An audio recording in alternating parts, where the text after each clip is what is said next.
Berbicara tentang kenaikan dolar dan melemahnya rupiah, kita pasti was-was ya mendengar hal ini ya. Ini tentu jadi catatan besar untuk kita semua bahwa memang dengan melemahnya rupiah terhadap dolar ini, kita semua warga Indonesia jadi terdampak sangat besar dampaknya dalam kehidupan sehari-hari ya. Nah, kenapa sih dolar ini bisa menguat dan rupiah terus melemah sampai ke angka 17.000 sekian, hampir menyentuh level 18.000? Apakah ini suatu hal yang apa ya? Mungkin kita harus cepat mengantisipasi ya, karena memang pihak pemerintah pun memang sudah melakukan intervensi supaya rupiah menguat lagi. Nah, yang jadi masalah adalah kenapa sih dolar ini terus menguat sementara rupiah terus melemah? Salah satunya adalah pertama adalah investor-investor asing yang ada di Indonesia.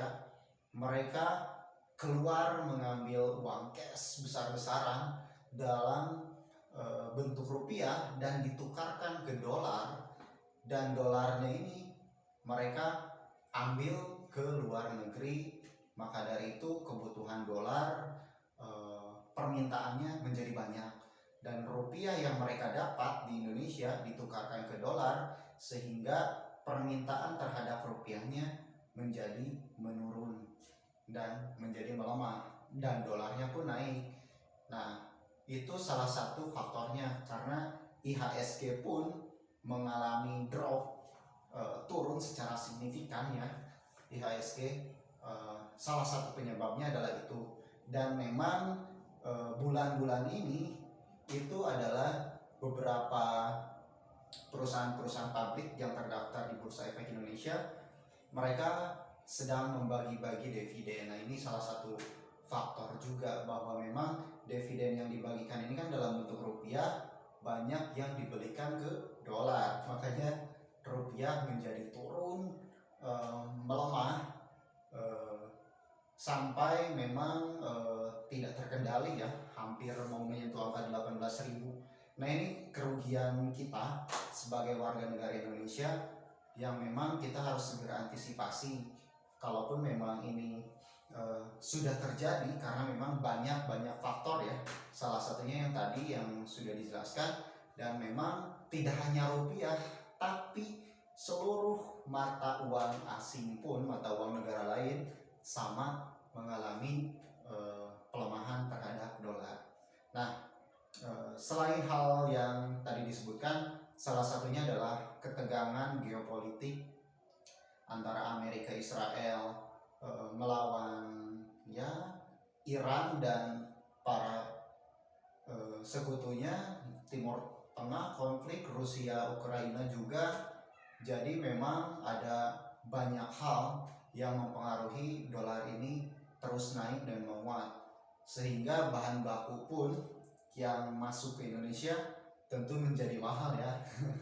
Salah satunya adalah impor daging sapi. Nah, daging sapi ini udah pasti harganya naik, dan bahkan di beberapa daerah ya, di beberapa pasar, para penjual daging sapi ini banyak yang mengeluh atau mogok untuk berjualan karena memang harganya sudah sangat mahal daging sapinya ini, dan susah untuk dijual karena memang harga belinya pun lumayan tinggi ya, sangat tinggi bahkan.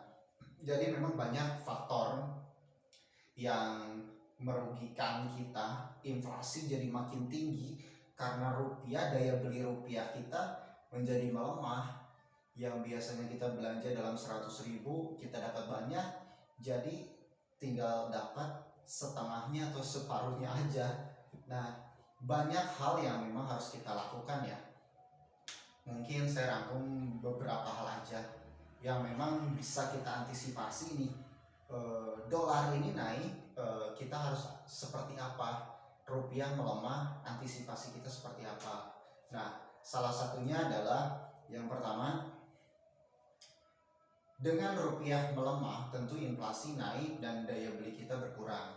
Nah, maka dari itu kita harus tetap menjaga cash flow untuk kebutuhan hidup kita, tidak terlalu menghambur-hamburkan uang, beli kebutuhan yang memang untuk kebutuhan dasar aja, jangan terlalu banyak spend pengeluaran untuk hal-hal yang tidak penting, yang mungkin konsumtif atau liburan sebaiknya kita tunda dulu.